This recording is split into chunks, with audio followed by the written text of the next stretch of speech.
ایمان والے اس کلمے کے زیادہ حقدار و زیادہ اہل ہیں،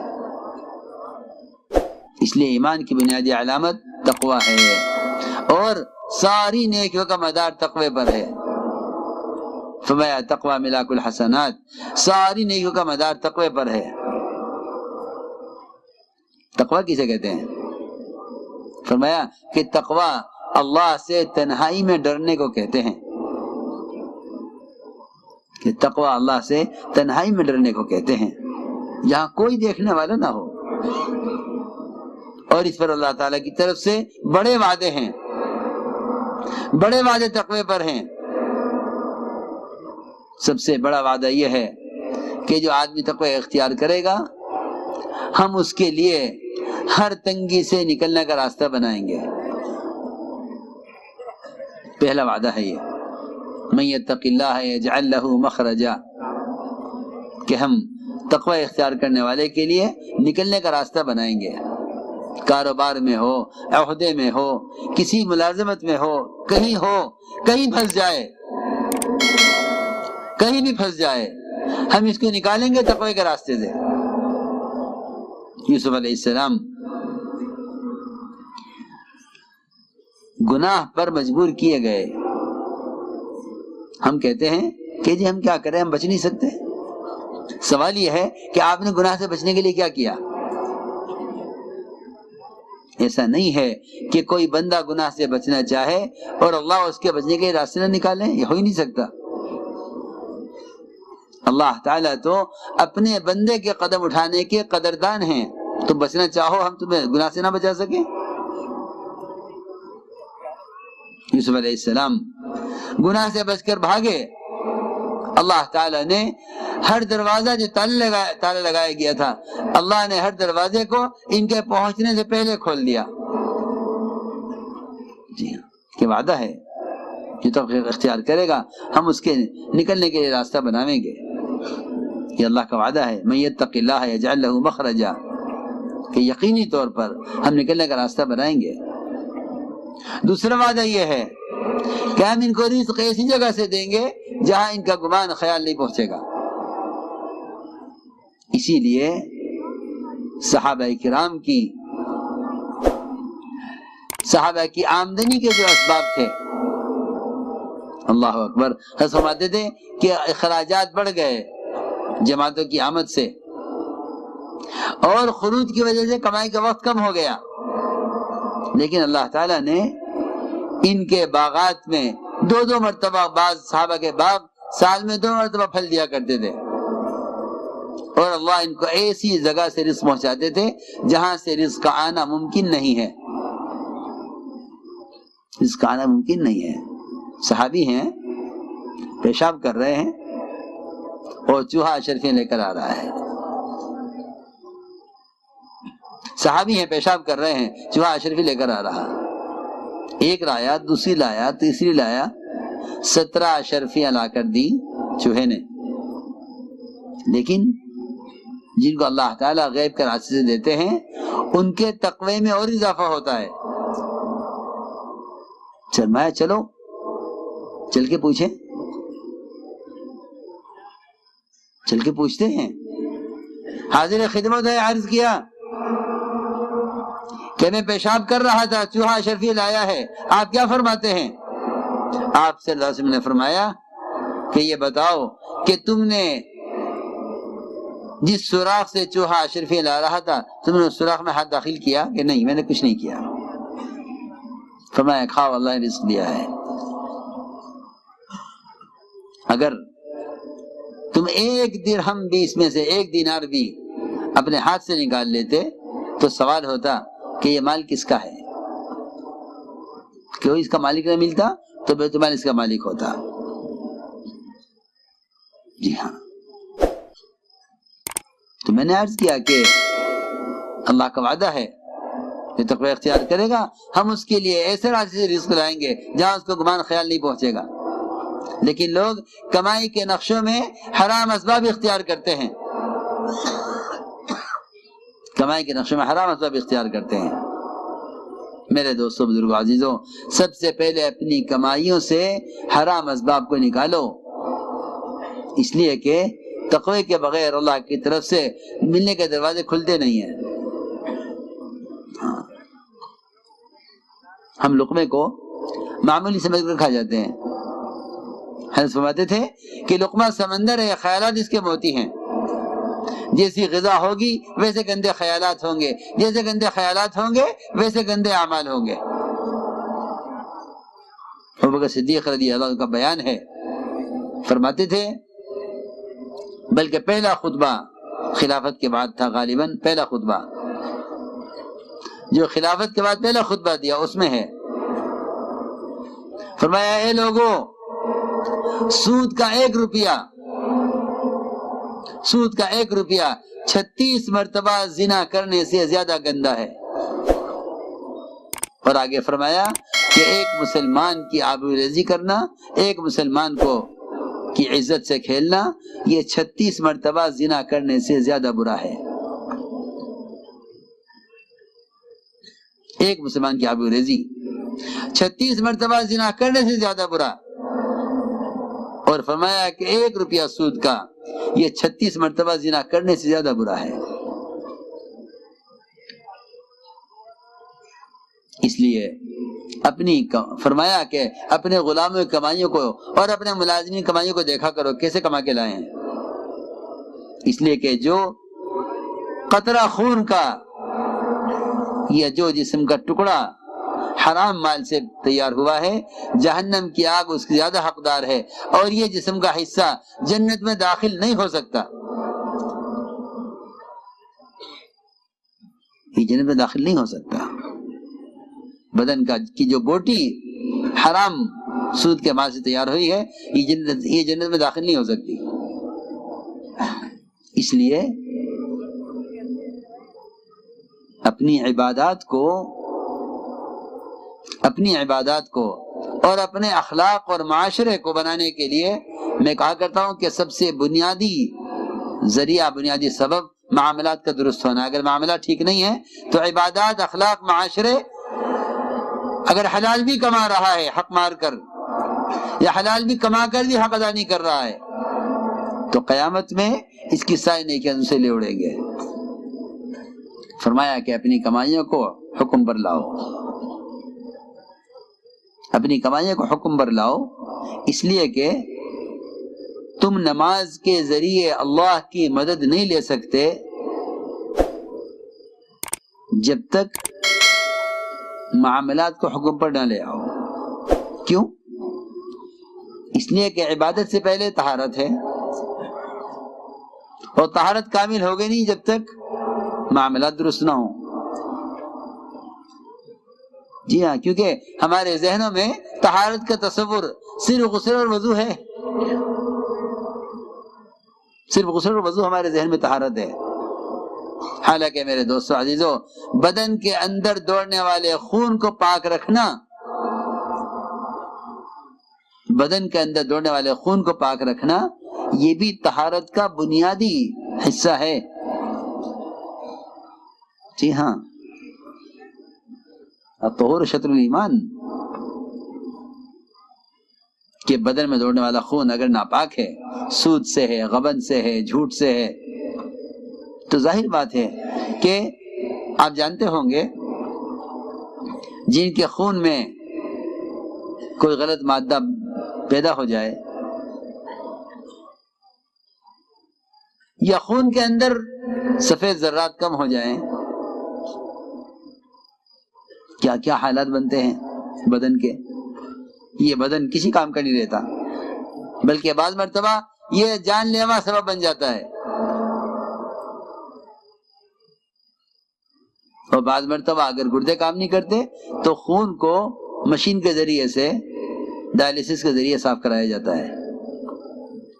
جی ہاں، اب اندازہ کریں جس خون کے اندر اگر مادی کوئی چیز کم ہو جائے یا بڑھ جائے، یہ خون بدن کو بالکل بیکار کر دیتا ہے.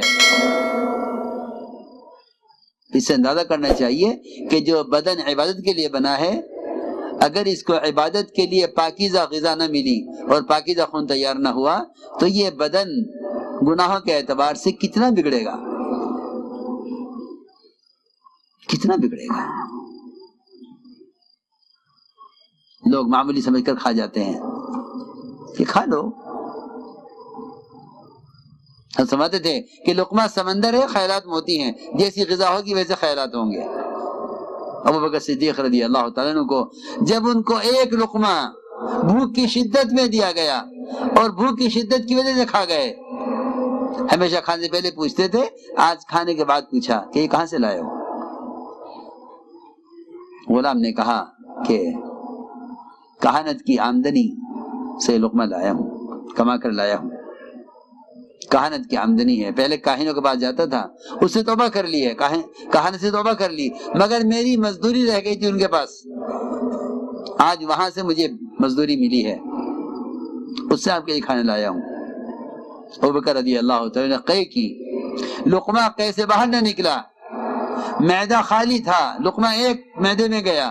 لوگوں نے کہا پانی پی کر قے کیجئے. وہ پانی پیتے تھے، قے کرتے تھے، جیسے کوئی اپنے برتن کو دھویا کرتا ہے. اس طرح وہ لقمہ نکالا اور فرمایا میری جان لے کر نکلتا تو اس لقمے کو نکالتا. میرے دوستو عزیزو، اس لیے کہہ رہا ہوں کہ استعینوا بالصبر والصلاۃ، پہلے صبر پھر نماز. کہ نماز طہارت کے بغیر نہیں، نماز طہارت کے بغیر نہیں، اور طہارت پاکیزہ غذا کے بغیر نہیں ہے. گندے خیالات، حرام کی طرف نظر کا اٹھنا. لوگ کہتے ہیں میں بہت چاہتا ہوں نظر کو پھیرنا حرام سے، لیکن نہیں پھرتی، کیا کروں؟ جی ہاں، لوگ بیچارے وظائف پوچھتے ہیں، حالانکہ جن دماغ اور آنکھوں کی رگوں میں حرام خون دوڑ رہا ہے، جس کی اس نے تحقیق نہیں کی ہے، یہ حرام خون اس کی نظر کو حرام کا دیکھنے کی طرف کیوں نہیں لے جائے گا؟ کیسے روک لے گا یہ؟ اس لیے فرمایا کہ ساری نیکیوں کا مدار تقوی پر ہے. سب سے پہلا کام یہ ہے کہ کمائیوں کو حکم پر لاؤ، کمائیوں کو حکم پر لاؤ. کہ کمائیاں حکم پر آئیں گی تو اعضاء بھی حکم پر آ جائیں گے. اس لیے میں کہا کرتا ہوں کہ اگر معاملات ٹھیک کر لیے تو اخلاق، عبادات، معاشرہ تینوں ٹھیک ہو جائیں گے. اور اگر کمائی کے نقشوں میں حکم ٹوٹ رہا ہے تو نہ عبادات، نہ اخلاق، نہ معاشرہ، کوئی چیز بنے گی نہیں، کوئی چیز سدھرے گی نہیں. اس لیے میرے دوستو عزیزو، سب سے بنیادی چیز جس پر سارے دین کا مدار ہے، وہ سب سے بنیادی چیز وہ ایمان ہے. اس دعوت کے ذریعے سب سے پہلے ایمان کا سیکھنا ہے، کیونکہ ایمان تمام شعبوں میں اللہ کا حکم کا پابند بنا کر چلائے گا. اسی لیے فرمایا حدیث میں کہ مومن اللہ کی اطاعت میں نکیل پڑے ہوئے اونٹ کی طرح ہے، کہ مومن اللہ کی اطاعت میں نکیل پڑے ہوئے اونٹ کی طرح ہے، جہاں اس کو چلاؤ گے وہاں چلے گا، جہاں بٹھاؤ گے بیٹھ جائے گا.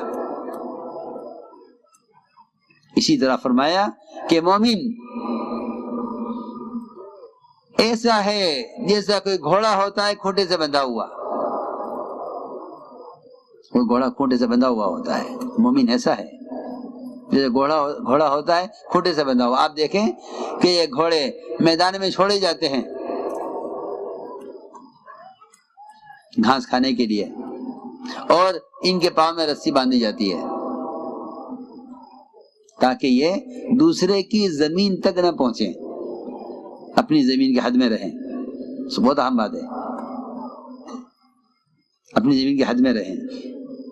تو گھوڑے کو جب رسی پوری ہوتی ہے تو یہ کھوٹے پر واپس آ جاتا ہے. بالکل اسی طرح حدیث میں فرمایا کہ اللہ کی بھی چراگاہیں ہیں جیسے تمہاری چراگاہیں ہوتی ہیں، اور ایک دوسرے کی چراگاہ میں داخل ہونا جرم ہے، کہ اللہ کی بھی چراگاہیں ہیں.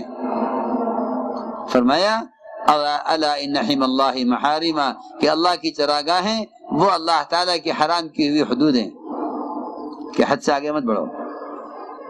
جب حد سے آگے بڑھیں گے تو پاؤں میں جھٹکا لگے گا، تجارت میں، زراعت میں، جی ہاں مسلمانوں کی سرمایہ داری کے نقشوں میں، ان میں آئیں گے جھٹکے.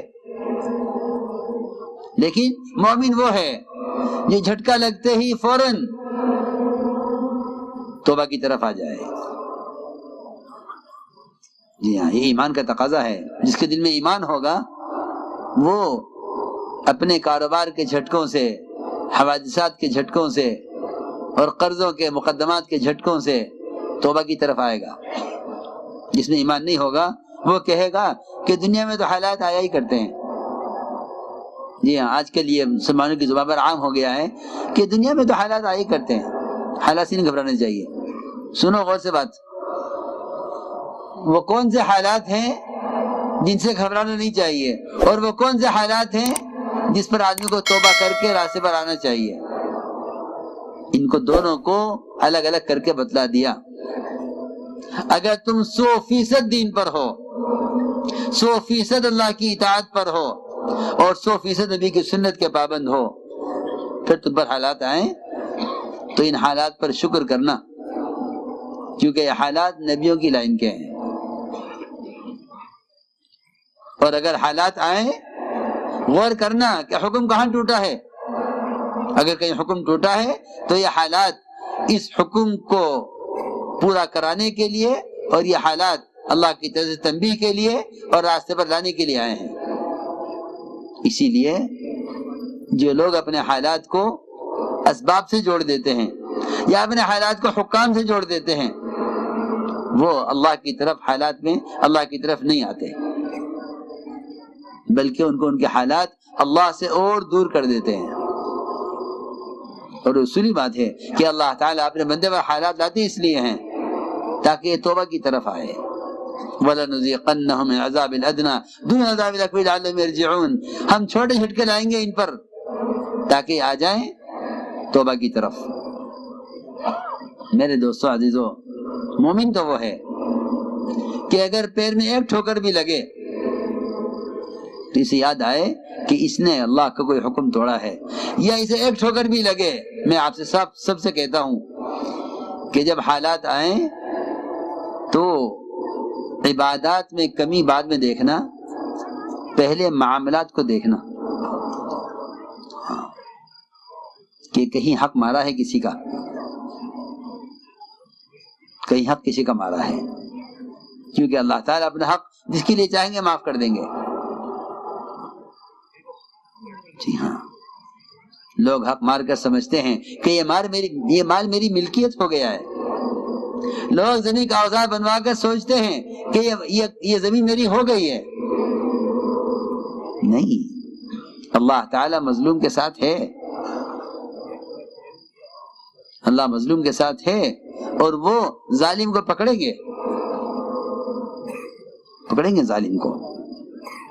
حضور اکرم صلی اللہ علیہ وسلم نے فرمایا، عجیب بات فرمائی، تم لوگ میرے پاس آتے ہو اپنے جھگڑے لے کر، اور تمہیں بعض کے مقابلے میں بہت اچھا بولنا جانتا ہے، اپنی بات کو قوت سے رکھ کر طے کرا لیتا ہے، اور میں اس کے کہنے کی وجہ سے اور اس کے دلائل کی وجہ سے اور اس کی زبان اور اس کے بولنے کی قوت کی وجہ سے میں اس کے حق میں فیصلہ کر دوں تو وہ خوش نہ ہو کہ زمین میرے نام ہو گئی۔ فرمایا کہ میں نے اگر اس کے حق میں فیصلہ کیا ہے اور وہ بیان غلط دے رہا ہے تو فرمایا کہ وہ یاد رکھے کہ میں اس کو جہنم کا ٹکڑا کاٹ کر دے رہا ہوں۔ یہ فرمایا، بہت ڈرایا اس بات سے کہ تم آج مقدمہ جیت جاؤ گے تو جیت جاؤ گے، کیا ہوگا؟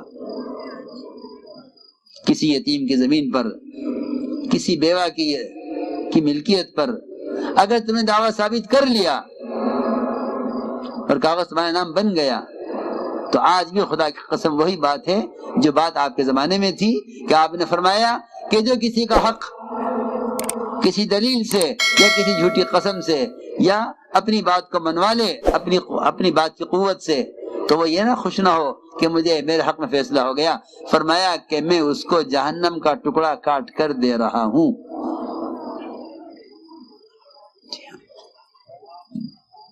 تو ہم نے عرض کیا کہ معاملات کا نظام بہت نازک ہے۔ تو مومن وہ ہے کہ اس حال آئے سب سے پہلے دیکھے کہ مجھ سے حکم کہاں ٹوٹا ہے۔ میرے دوستو عزیزو، آج کل مسلمان خوب پریشان ہیں، اور پریشانی